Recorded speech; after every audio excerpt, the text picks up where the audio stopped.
Welcome back to part 2 of the unspoken skills of T1D parenting. Beyond the numbers and daily management, there's a whole other role that you step into. Advocate, educator, protector. From fighting for 504 plans to teaching teachers, family, and caregivers what your child needs, this is the part that happens behind the scenes.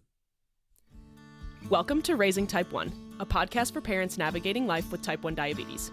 Honest conversations, shared experiences, and reminders that you don't have to do this alone. So speaking of advocacy, I know that y'all are about to start up a 504 plan because Wells is starting kindergarten this year. Yes. How exciting. Not the 504, but the starting kindergarten. Yeah, I'm excited for him and he's excited. So that's what really counts, is that he's looking forward to it. He's the youngest of 4 kids, and I think to him it's his segue into... It's finally his time. Yeah. It's his turn. Exactly. Yeah. So he's excited. But yeah, we're starting the 504 process. So I registered him for kindergarten a couple weeks ago. I had to do that first before I could request a 504. And my oldest daughter is autistic. And so we've walked this path a little bit of advocacy in school because she has an IEP plan, but a 504 is a little bit different. So yeah, we haven't actually started. I haven't had any meetings with the school yet, but I did send an email to them, basically just kind of giving them an idea of what I feel like he's going to need. And we have our meeting set for August. They won't do the first meeting until school. Until the teachers come back. Yeah, exactly. But here, I'll read you the email that I sent to the school because I feel like it's, my little step into advocating for his Slay 504 stuff. It's giving them a heads up about the things that you're going to bring to that meeting, so that way they have somewhat time to prepare. Yeah, exactly. And the teacher that I spoke to about starting the 504 process was Bailey, my oldest daughter's resource special education teacher. And so she was the one that suggested I go ahead and send her an email and basically give them a heads up on specific accommodations I felt like he was going to be needing. Yeah. So this is what I said. I sent it to her and some other staff that will handle the process. I said, "Thank you both for helping me get the 504 process started for Wells. I truly appreciate y'all being willing to help us navigate this. It means a lot. Wells has type 1 diabetes and congenital sucrase isomaltase deficiency. While we manage both conditions carefully at home, they are medically significant and require constant, proactive oversight 24/7. One of the biggest safety concerns I have is that Wells is asymptomatic to all blood sugar fluctuations. He does not reliably feel or display any symptoms of hypoglycemia or hyperglycemia. That means he cannot independently recognize, report, or respond to dangerous blood sugar levels. Outside of school, he has a diabetic alert service dog as an added safeguard to his CGM, but Ducky will not be attending school with him at this time, because Ducky will probably eventually, but won't for now, because Wells is just too young to be his handler. Yeah. Without that layer of protection, he will be fully dependent on trained adults to monitor his CGM and respond immediately when needed. For clarity, Wells will not eat school lunch. All meals and snacks will be sent home due to his CSID diagnosis, and he will not ride the bus. We will transport him via carpool. Because he cannot feel or communicate when his blood sugar is unsafe, consistent adult supervision is a medical safety issue and not a preference. I would like to formally discuss the need for a dedicated one-on-one adult support during the school day. There must be a clearly assigned trained adult responsible for monitoring CGM alerts, supervising treatment decisions, and ensuring his safety in all settings: classroom, recess, lunch, transitions, and field trips. In addition, I would like his 504 plan to include the following." Sorry, this is long, but I feel like this is important info, though, for people who are eventually going to have to start a 504 plan and don't know where to start. Yeah. And I want them to know, it's serious. So I wanted to, come out of the floodgates, not necessarily overwhelming them, but making them aware that, this is all, this is kind of extensive. Yeah. So anyways, this is what I said. In addition, I would like his 504 plan to include the following: Wells diabetes management phone / CGM device must be on his person at all times and not subject to standard school phone restrictions. Immediate adult response to all CGM alerts. He is never to be sent anywhere alone / without an adult when out of range. Adult supervision for blood sugar checks and insulin administration. Parent remote monitoring permitted without restriction. A clear coverage plan for substitute teachers or staff absences. Immediate verification and treatment of low blood sugar. Fast-acting glucose stored in the classroom and accessible during recess and specials. Multiple trained staff able to administer emergency glucagon. Written emergency protocol outlining when to call 911.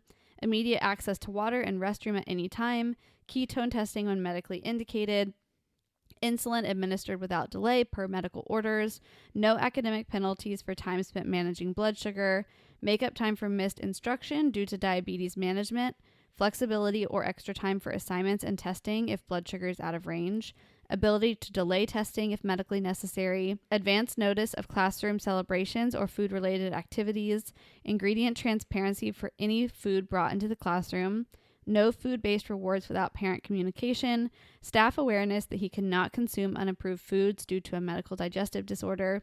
And then I said, I know this is extensive, but Wells' inability to sense dangerous blood sugar changes makes careful planning essential for his safety. My goal is to ensure that we have a comprehensive written plan that prioritizes his safety while allowing him to fully participate in school. And then I went on to just like say thank you and let me know about scheduling a meeting. And like reading it back, I'm like, gosh, I hope I didn't overwhelm them. But at the same time, I feel like I really would like for him to have a one-on-one aide. And I felt like in order for them to take me seriously for that, I needed to really lay out all the accommodations he's like logistically going to need so that they can understand why I'm requesting that. Well, yeah. And to be fair, like in North Carolina and our school district specifically, like we have floating nurses. Yes. There's not even a nurse at the school more than 2 days a week, if I'm not mistaken. Yeah, I think she's there 2 or 3 days a week, which is really the only reason I'm requesting a one-on-one aide like, for him. If there was a consistent nurse there 99% of the time, yeah, you're going to have a sub every now and then. But like if there was a dedicated nurse there that knew him, knew his care, this would probably be a somewhat different story. Yeah, absolutely. I think I would be mostly comfortable if there was a nurse overseeing his numbers all the time and knowing that nurse could, potentially walk to his classroom or whatever if he was low and give him something. Like it wouldn't all be reliant on either his kindergarten teacher who's going to have a classroom full of other kindergartners. I mean, chaos. So hectic. Yeah, I would never expect a teacher to do that. And then the answer that I got when I asked, like, okay, if a nurse isn't there, who's handling the care, was somebody in the front office. Yeah, it's a no for me. I mean, honestly, if we chose to send Paxton to public school, our 504 would probably sound a lot like that, minus the CSID stuff. Yeah. Realistically. Yeah, I think it's at this age, the only safe way. And this school that he's going to is amazing. They've had all 3 of my other older kids. The staff is great. Like, I love all of the teachers, but I just don't feel like if he was in like 5th grade and he could feel his symptoms better or text me or I could text him and we could have this kind of communication of like, yeah, hey, tell me what you're eating. I'll tell you what to dose and you can send me a screenshot of it. Like, I think that would be different too. Yeah. But the fact is he's 5. He doesn't feel his symptoms at all. And he's got this other dietary thing on top of it that makes things a little bit more complicated. It can't be it can't be like, yep, just pop up to the nurse when you're low and need a blood sugar check, or pop up to the front office staff. Who's going to watch his CGM? Yeah. You. Right. And then you're going to try to be getting in touch with someone that I don't know he's with at the time. Exactly. It just wouldn't. I just don't think it will work without a one-on-one aide for now. Yeah. As he gets older, that can obviously change. Yeah. But I have full intentions of advocating for that and not really taking no for an answer. Yeah. To be honest. I think at least for the first couple years, it needs to be a necessity. At least until maybe like Ducky is with him. Yeah. Or if they come back and say, well, no, we don't want to do a one-on-one aide, but we will hire a full-time nurse. Then I would say, okay, that's a reasonable compromise. Like, I can get behind that. Yeah. But somebody that is dedicated to his management and not, well, who is it today? Yeah. And then you kind of have to play the runaround game of, oh, well, I'm going to text this person because this is usually who is in charge on the days that the nurse is out. Then they're like, oh, hey, I'm actually not there either. Yeah. Try this person. And then you know what I mean? Like, it's kind of like a domino effect that you're just having to run around and figure that out. And that's not what you want to be doing during a low blood sugar. Yeah, it's not. The only thing I have heard that if you have a one-on-one aide and then the aide is out, then your child can't come to school. I don't know how true that is. That's what I have been told. I mean, not by the school, but by other people. I mean, if it's in the 504 plan that they can't like be penalized for like absences related to medical things, and if that's a medical thing to me. If you're not allowing my kid to come to school when their one-on-one aide isn't there, then they can't be penalized for that absence. Yes. And I think that's probably true. Yeah. I don't know. I'll have to. Weirder things have happened. Yeah, it's a question that I need to just ask at that first IEP meeting in August. Yeah, but write that down. Write that down. But yeah, so that's my current advocacy journey. Yeah. Even though you homeschool Paxton, he still went to. Did he do 1 or 2 years of preschool? He did 2 years. Okay. Wait. Yeah, because he had Miss Lisa. Yes. And yeah. then, it was 2, and then he had Miss Linda. Yeah. So what was like the preschool experience like for you? Because he was pretty freshly diagnosed, right? Oh, literally, like he was diagnosed in June of 2022, and he started preschool the first week of September in that year, which, yikes. Yeah. So the math on that, July, August, so like 2.5 months. That's crazy. And he had only been on a pump for like a month. Wow.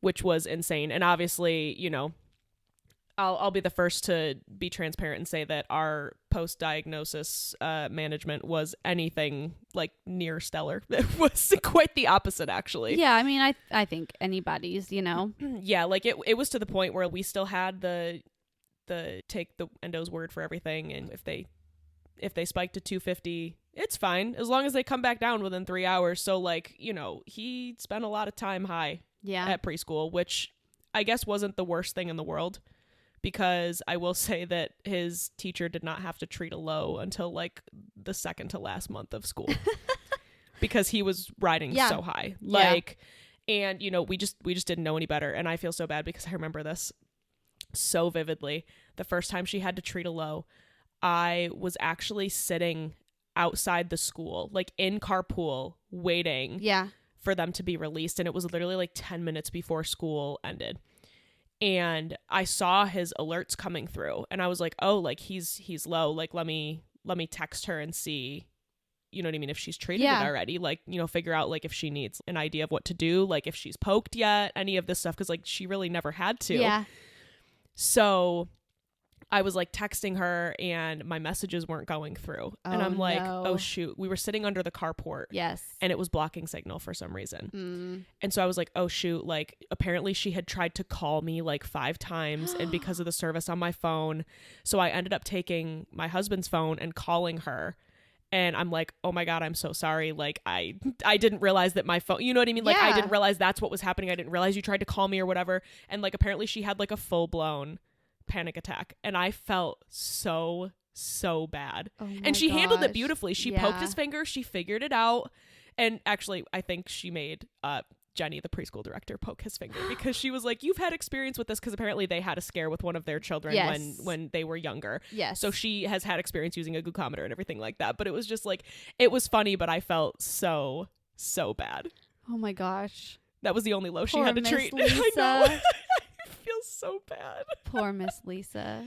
Love her to death. But yeah, no, like genuinely, regardless of how our management was, like I just remember, and I think I talked about the whole preschool like experience to some degree on an earlier episode, but like we were so blessed to find that school because they were so willing to learn. And Paxton was the first ever kid that they had dealt with type 1 diabetes. Like they had never had a 3-year-old with type 1 diabetes before, so they were all clueless. They were nothing short of like so willing to learn, and they wanted to do their absolute best to make sure he got as normal of a preschool experience as possible. And I will always remember Miss Lisa as his preschool teacher. Our second year wasn't as great of an experience, but that's a whole nother beast for a different day.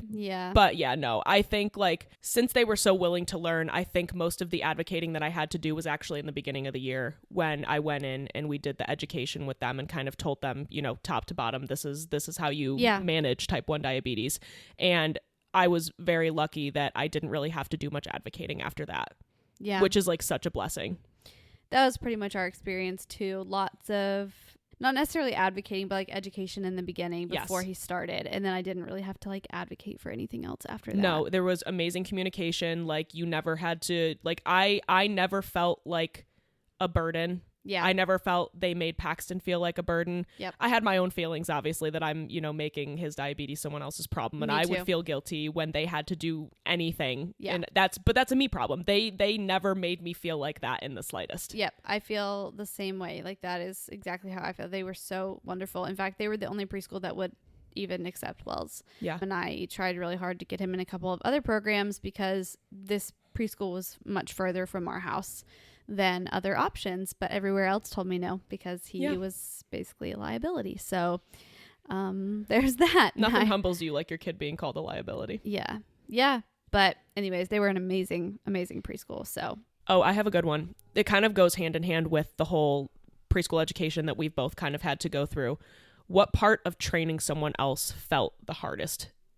I would say for me, the hardest part is knowing that nobody can do it better than I can. Yeah. And so I want every decision run by me because I can make it the best. Like, I can make the decision the best. Yeah. And I'm finding that I have to let go of that a little bit and let other people make some decisions here and there, even though it's really difficult. I don't do it very often. I think the first time I ever did that was when just a couple weekends ago, you and I went out and turned off Dexcom, and didn't look at it, and our spouses didn't bother us while we were out. And I kind of let Wes, my husband, just like make the decisions, make the decision on dosing dinner. And Wells didn't have any lows or anything like while we were gone. I think he went a little bit higher than our target range. Like, I think he was like 140 something. And I think Wes gave some like pump suggested corrections, but it's really hard for me knowing that nobody can make decisions as good as I can because I have been the 24/7 caretaker since we came home from the hospital, and I know his diabetes and patterns like the back of my hand, and nobody else does. And it's not something you can teach. Yeah. You can't teach individualized care like that to other people unless they're doing it. Like, I think you actually would be the person I would feel like could come the closest, probably. Slay. Can I get that in writing? I want a certificate that I can frame and hang up in my office. But I do mean that. Sorry, Wes. I do mean that honestly, and I think probably a lot of type 1 parents could also probably do it. Like, I think when you're a type 1 parent, you're really able to analyze the data for the most part and like know, okay, like they're dropping, 10 numbers every 5 minutes. Like, they're probably going to go low, even if they're still 100, but they're dropping 10 numbers every 5 minutes. Like, oh, okay, I should probably poke a finger or intervene, where other people may look at that number and be like, oh, 100 is perfect. Like, that's a perfect blood sugar. So little nuances like that, I think unless you're just in it every single day, dealing with it with your own child, you don't see things quite the same way. Yeah, I think my answer would be somewhat similar to yours. I think I was going down the path of like attempting to try to teach someone patterns, or like, if this happens, do this, or if this happens, do this. But it's like, you can only teach that to a very like general degree. Yeah. Like, it has to be simplified because they aren't going to be able to make those decisions. So giving up that control. Yeah. Is probably the thing about teaching someone. Like, you can show somebody a video on how to use emergency glucagon and they'll probably remember, realistically. Yeah. It's easy enough. You know what I mean? You can give them a chart and say, hey, this is how you treat a low. If they're between this number and this number, give this much. If they're between this number and this number, you give this much. And like, those are the easy things, but it's giving up that control and trusting that someone else is going to be able to, bare minimum, keep them alive. Yes. Because that truly is kind of to some degree the expectation. Yeah. When Wells went to preschool, I made a chart. Actually, I didn't even create it. Our friend Lexi, who has an Etsy shop. Do you know what her Etsy shop name is? Oh gosh. I'm going to look it up. Yeah. Look it up while I talk. But she makes... We love you, Lexi. We love you, Lexi. She makes like caregiver guides for type 1 diabetics. And so I think she's got several different variations of it. Or not, I think. I know she does. She has several different variations. Some that are like crazy super in-depth, and some that are a little bit easier, some that are for teachers, some that are for babysitters. They are incredible. So we'll tell you the name of her Etsy shop in a second because they are so helpful. But I used one of those, and it was like a low treatment guide, essentially. So it was kind of this like chart of if he's 80 to 100, and then it had all the arrows. Mm-hmm. So it had like 80 to 100, steady arrow, observe. 80 to 100, diagonal arrow down, give, 1 carb. If he's 80 to 100, straight arrow down, give 2 carbs. If he's 80 to 100, double arrows down, give 4 carbs. And don't panic. And don't panic. And it was like all of the different, like I think I did 80 to 100, and then I did 60 to 80, or maybe 65 to 80, and then like urgent, low, whatever. I don't know. And I remember making that chart and trying to decide what amount of like glucose to put for each block, and having the hardest time, because in my head I'm like, okay, well, if he's 80 to 100 and he's slight arrow down, they've been outside playing, but they're about to come back inside, and he's going to sit down. He'll probably come back up on his own. Like trying to decide what the safe thing to do is, but realistically knowing that there are 100 possibilities for the reasoning for that slight arrow down. Yeah. And how do I want to generalize the treatment was so difficult. Yeah. Because there are just like 100 different instances where it could be different depending on what's going on. Agreed. And you don't always have the ability to know every single aspect of information because you're not physically there. Yeah, exactly. So they can do their best to give you as much information as possible, but there may be one thing that they miss in communication that ends up being a huge, a huge point of information that you could have decided based on that. Yeah. And when I was making the chart too, I was trying to tell myself like, this graph is really for if for some reason they can't get in touch with me and they need to make a decision right away. And so I needed it to be generalized enough that it would be a safe enough amount of glucose, whatever I was telling them to give him, but not so much that it would cause an issue in the other direction if they were like, oh, he's 100 straight arrow down, let's give him a bunch. Yeah, let's give him like 5 carbs just to cover our asses. Yeah, exactly. So it's tough because there's just so many things that can be going on. It's like you were saying, well, if this is happening, then this. If this is happening, then give this. If this is happening, then give this. Like I could make a 10-page document. Oh, like easily. That the minimum. Yes. I'm lowballing. Truly. And because every day is different. Yeah. If the wind blows from the northeast to the southwest on a day that ends in Y, this will probably happen, but not all the time. But maybe not. I don't know. If he's extra tired and he's got a sunburn on his left leg. Just the left leg. Then he may go lower than normal or not. If the humidity is above 40%, he will definitely be high between the hours of 12:39 and 12:42 p.m. It sounds stupid, but it's true. It's true. So you just can't explain that to somebody. No. In a simple conversation. You can't. Also, I found her shop. Her shop name on Etsy is Empowered T1D Mom. Yes. And also what we'll do is when this episode goes live, we will share the link to her Etsy shop in our stories so that way y'all can go find the documents if you want them. Yes. They're so great. They are seriously amazing. What do you think helps you feel comfortable or not comfortable leaving your child with someone else? I don't know. I fear the list is long. The list is for both of us. It is. I really struggle with this. It's I'm like a control freak by nature. Like really I struggle with this in life in general. Mm-hmm. And then it's just to the nth degree with diabetes. Because like I said, I do feel like I'm the one that can do it the best. And so I have a really hard time feeling like I'm giving up that control in a way by leaving him. But if I feel like the doors to communication are open, that's helpful for me. Like if I feel like somebody will come to me for anything that they're unsure about, that makes me feel more comfortable. Like I don't have any doubt in my mind that if something comes up, he's not acting right, they're going to give him a snack, even a cheese stick, for God's sake. Like they're going to let me know. They're going to text me, call me, whatever, and make sure it's okay. Or, that helps to feel like they are not going to hesitate to reach out to me. The second thing I would say is feeling like they're genuinely paying attention to what his number is. Like I need his number to be a forefront thought in your brain. It cannot be something that's on the back burner that you look at every, hour. I need you to be paying attention to it because he's not going to have any indication that something's wrong. Yeah. If he's low, you'll never know. You will not know unless you're looking at his Dexcom. Mm-hmm. So knowing that somebody's paying attention to that is helpful for me too. What do you feel like your answer would be? I feel like I am comfortable leaving packs with someone when, like you said, the communication is open. I know that they're going to reach out to me. I know that they're going to answer me if I reach out to them.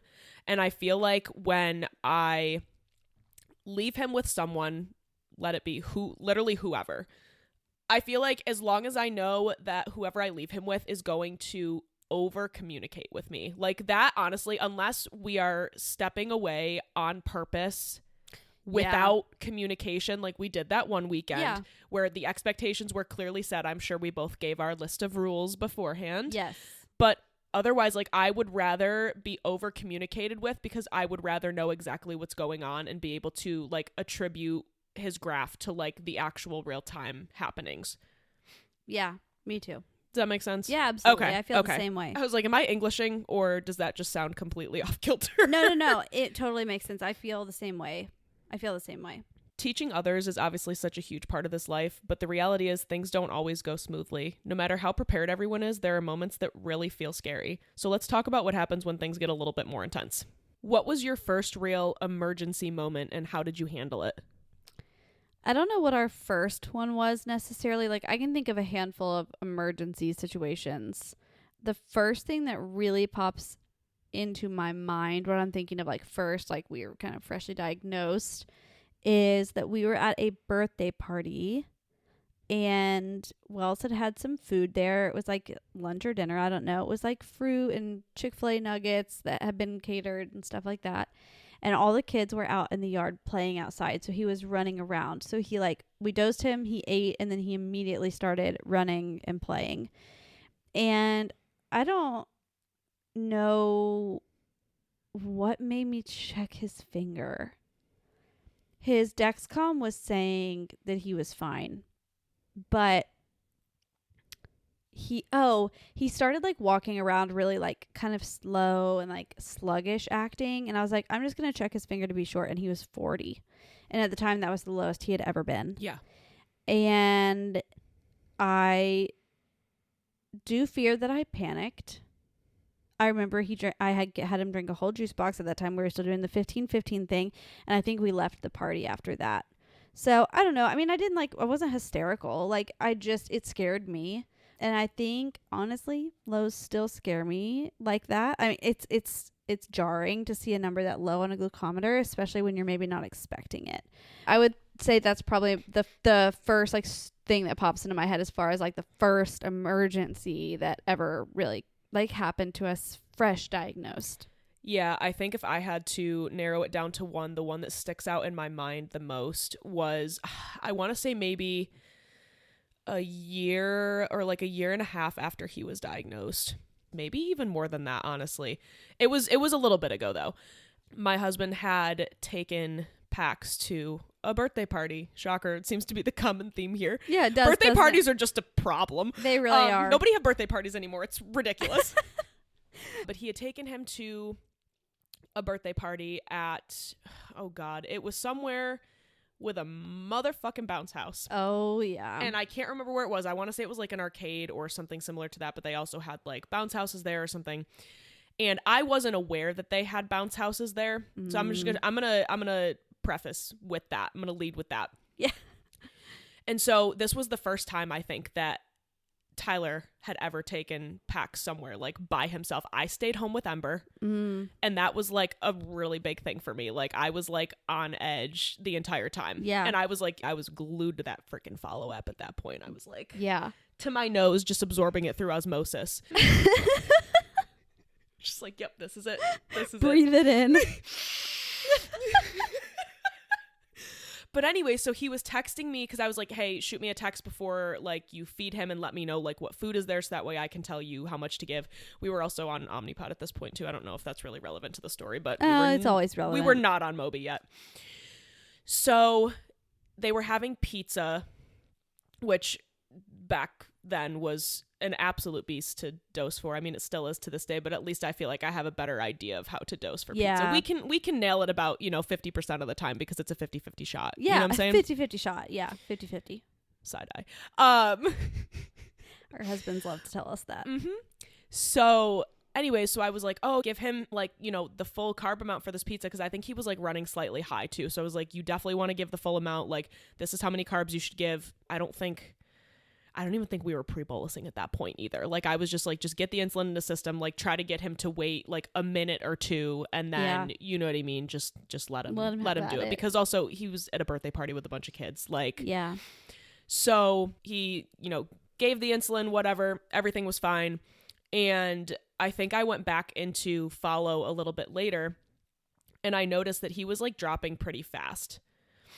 And so I texted him. I was like, hey, like, you know, what's going on? Like, can you poke his finger, you know, whatever. And he was like, oh, well, he's on the bounce house right now. And I was like, the what? Oh my God. The what? I beg your finest fucking pardon? I beg your finest fucking of pardons right now. Why wasn't that brought up beforehand, that there was a fucking bounce house here? Because I would have bolused completely differently, knowing I honestly back then I probably would have given like 5 carbs for that pizza and called it good, and then been like, go send him on the bounce house. Yeah. And he'll work the rest off. Yeah. Like, I literally told him to give a full insulin bolus for this pizza right before he was about to go get on a bounce house. Anyway, so he's dropping pretty significantly, like to the point where like it's scary. Like, yeah, obviously we were used to roller coasters and stuff like that, but he was pretty steady even though he was high. So all of a sudden he's plummeting, and I'm like, you need to pull him off and poke his finger. And he texts me and he goes, don't freak out. And I was like, what's his finger poke? He goes, 28. And that was most definitely the lowest. I think even to this day, he's been. Like, he has not hit that point. He's been in the 30s, but he has not been below 30 since that day. Oh, my God. And just, like, the sheer panic that went through me, especially because I was not there to deal with it. And I am just, like, having to trust Tyler to handle it. Yeah. That was also huge. And right, is he seizing? Is he conscious? Yeah, like, is he, and I was like, is he acting okay? Like, what's going on? And he's like, no, he's acting perfectly fine. He's complaining to me that he wants to go back on the bounce house, even though I'm making him sit and ingest probably 30 carbs worth of fucking glucose at that point, because we were still going off pretty close to the 15 to 15, probably slightly less, probably more like realistically we were treating every low with like at least 8 to 9 carbs. Yeah. And to be fair, with a blood sugar of 28, like that's... Oh, I would have been like, just feed him a whole pizza at this point. Valid, like, just get him back up. You got any fucking cotton candy there? Like, get him something. An icy, full sugar soda. I think he was having him drink full sugar Capri Suns. I think that's what it was, which granted, obviously I know better now about the fact of that a lot of juices don't have dextrose in them, so it takes a little bit longer for it to work, but also you work with what you got. Yep. Oh, absolutely. So, yeah, that was honestly very traumatizing. Yeah, those low numbers. The lowest Wells has been is 30, and he's been 30 3 times, ironically. And just keeping that trifecta, the threes. It never gets less scary. It really, like, it doesn't. It never gets less scary. Yeah, I think when it comes to like lows, I have numbed a little bit.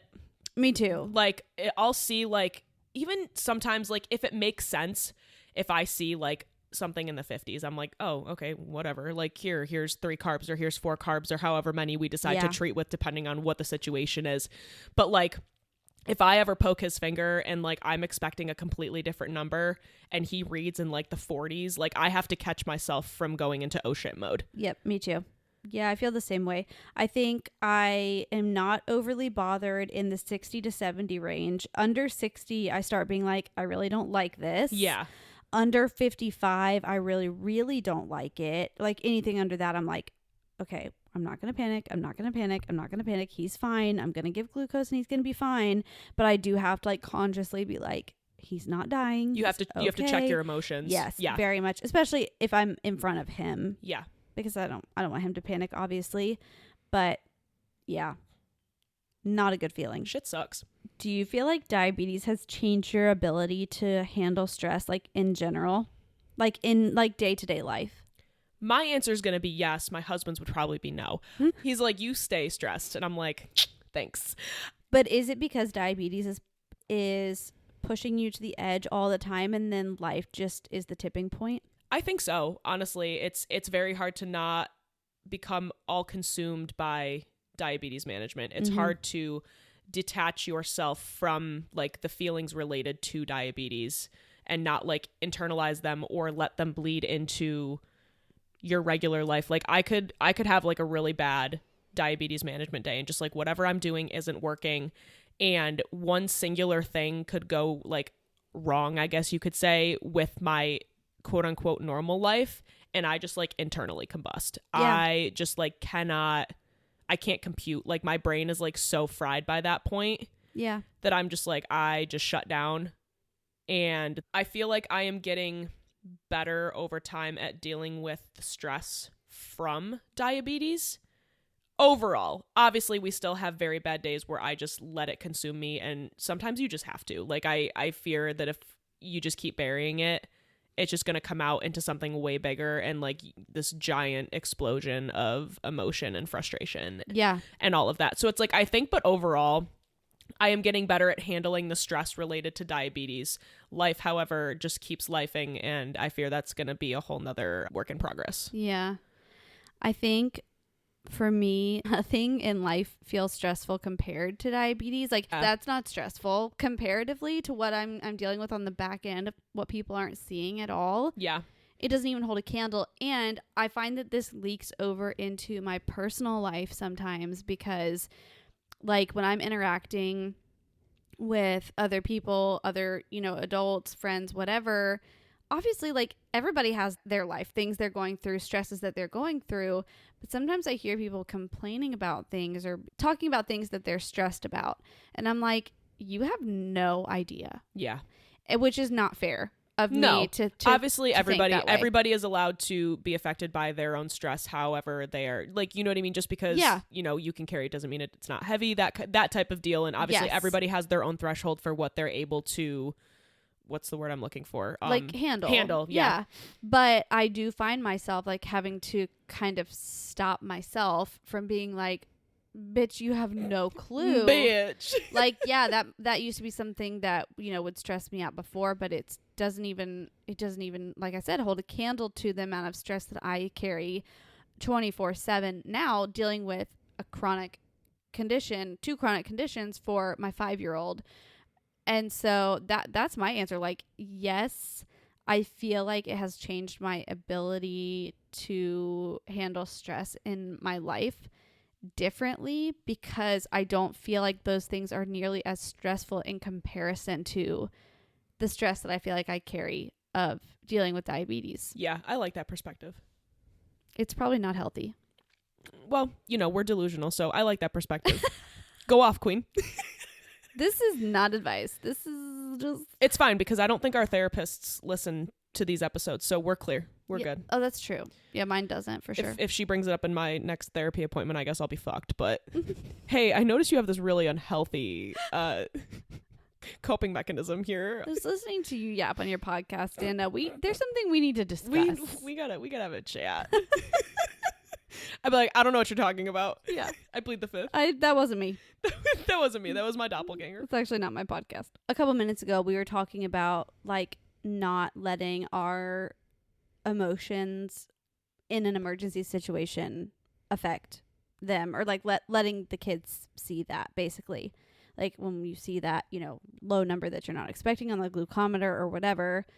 And for me, that's one of the hardest things, is like not freaking out in the moment and letting them see it. I don't know if you feel that way. I think realistically, it's been a process learning to take myself out of my emotional brain in those moments and put myself in the logical side. Yeah. And just be like, hey, like this is a concrete fact. This is what number he is.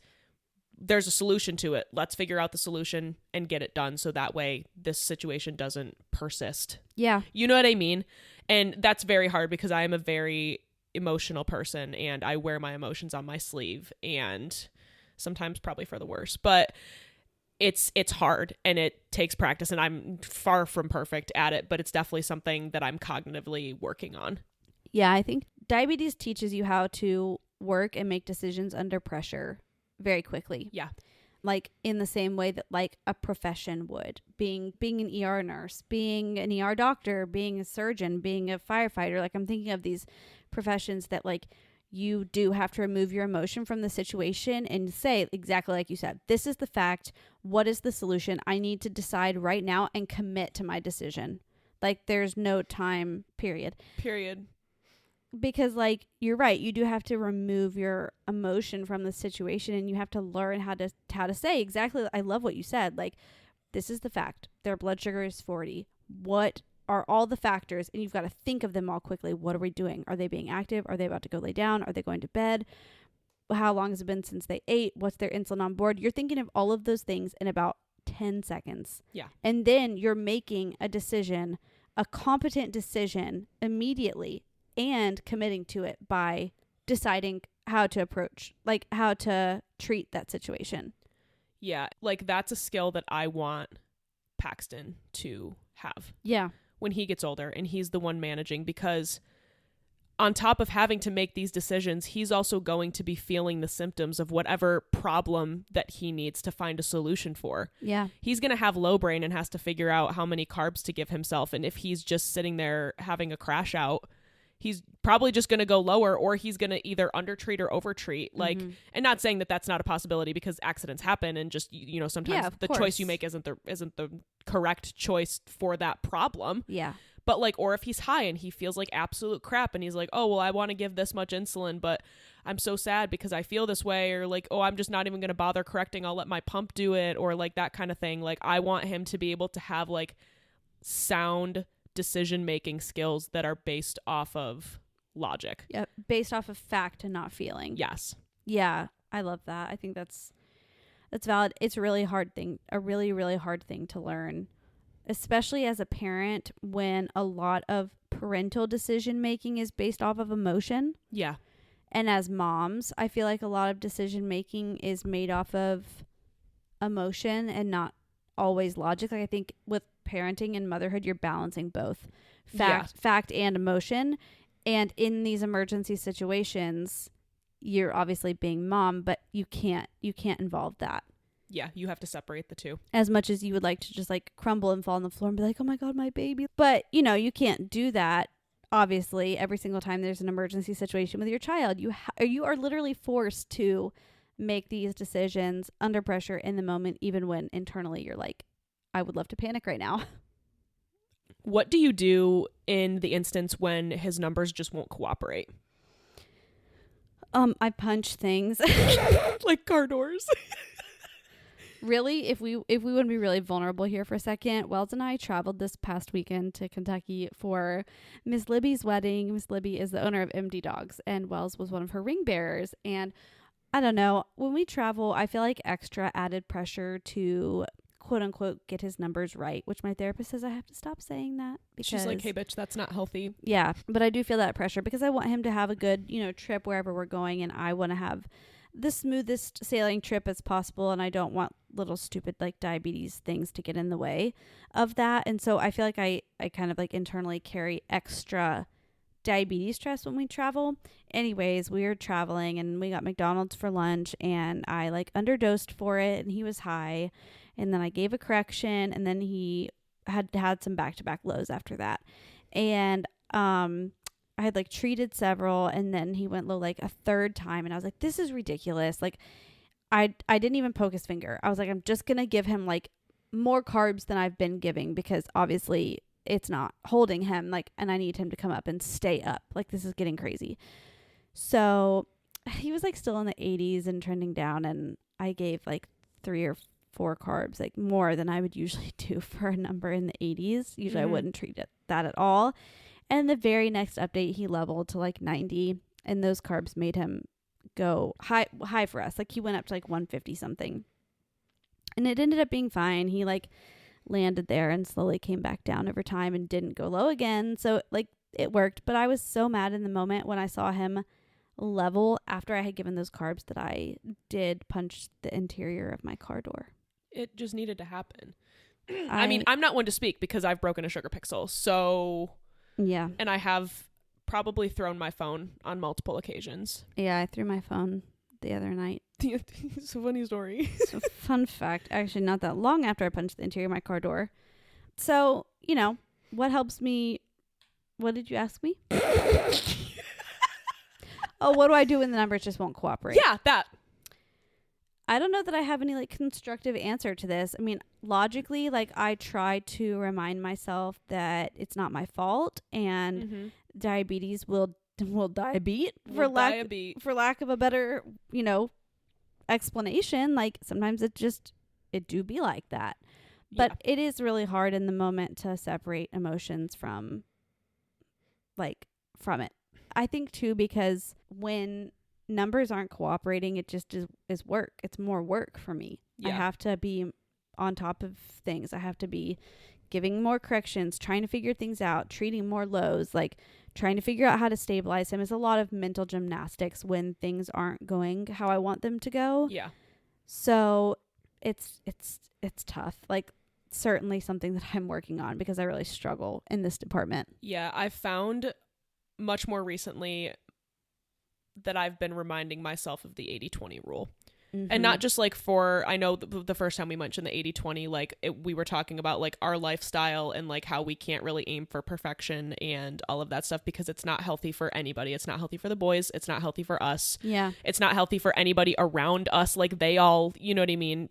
Not suffer, but they all are affected by our emotions surrounding diabetes. And so we've been having some unexplained patterns lately and they're not consistent enough for me to be able to make any changes. And that's extremely frustrating because when you see a problem, you just want to be able to fix it, but it's nothing consistent enough for me to fix. It's all just random stuff happening at different times of the day.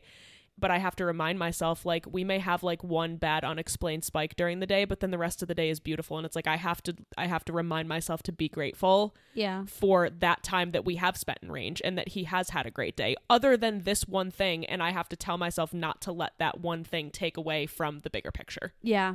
Yeah, absolutely. I love that. I do find myself reminding myself of the 80-20 thing frequently too, when we're having a rough day or whatever, like, this is okay. Yeah. And ironically, one of the things that has really helped me is we have a glucose display in our house and it's like a screen that I can see Wells' graph on, almost like a tablet. Yeah. On that screen, not only can I see his graph, but at the bottom you can see like average blood sugar, standard deviation, estimated A1C, time spent high, time spent low, whatever. And when we are having a rough day and I look and see estimated A1C is still like 5.5 or 5.6 or 5.4, I'm like, okay, the big picture of this is that we're still doing okay. Yeah. Like, despite how rough this feels in the moment and how, out of control this feels or whatever, and it feels like this is ruining everything, it's really not. No. The big picture is that we still have really great control, great management. He's still healthy. And this is just a drop in what's the expression? It's just a blip on the radar. Yeah, a blip on the radar, a drop in the ocean. Yeah. In the grand scheme of things. This isn't the end all be all of what our total management looks like. This is an anomaly of what our typical day-to-day looks like, and it just is going to be that way sometimes. Yeah, this single day won't have any effect on him in the future. Exactly. But it is hard to remind yourself of that in the moment when emotions are so heightened and you're like, oh my gosh, this is crazy. Like, why is this happening? And it and sucks. you feel helpless. Yeah, exactly. Yeah. I feel like diabetes forces parents to learn things they obviously like never wanted to learn. But at the same time, learning those skills also shows how resilient diabetes families become. With that being said, what skill are you most surprised that you have developed since Pax was diagnosed? I think the skill that I am most surprised I've developed is the ability to trust my instincts when it comes to making decisions or recognizing patterns or whatnot. Like, that is definitely something that I did not start off with. I second guessed everything. I doubted everything. And now, like, 99% of the time, my instinct is right. And that didn't come overnight. Like, that has been almost 4 years worth of growth, let's say. Yeah. What do you think? What's the skill you are most surprised that you've learned or developed? I think maybe I would say making decisions under pressure. I too feel like I'm just a very emotionally driven person and look in my life have looked to others frequently to I guess give me reassurance that I'm making the right decision, and have leaned on people that I trust to like get their opinion on if I'm making the right decision. My husband, my mom, like my dad, whatever. And now with diabetes, I don't get that opportunity. I need to make a decision right then and there. And it has really taught me to, like you were saying, like trust my instinct, trust my gut, and have kind of proven to myself that most of the time I am thinking right on things, like I'm on the right track. And so, yeah, I would say just like trusting myself in making those very quick, concrete, in the moment decisions. And that's it. Period. And period. That's period. That's it. That's the one. Go off. If there's one thing this journey teaches you, it's that you're capable of more than you ever imagined. The skills you've built didn't come from a class or a manual. They came from the middle of the night checks, the constant decision making, the trial and error, and the deep, unwavering love that you have for your child. You've learned how to stay calm in moments that used to feel impossible. You learned how to advocate, how to trust your instincts, how to carry so much responsibility and still keep going. And most of the time, you're doing all of that without even realizing just how much you've grown. If no one's told you lately, what you're doing matters. The way you show up every single day matters. And even on the days that feel messy or overwhelming, you are still doing an incredible job. And if you're listening to this in the middle of a rough patch, just know you're not behind and you're not failing. You're learning and you're becoming exactly the parent that your child needs.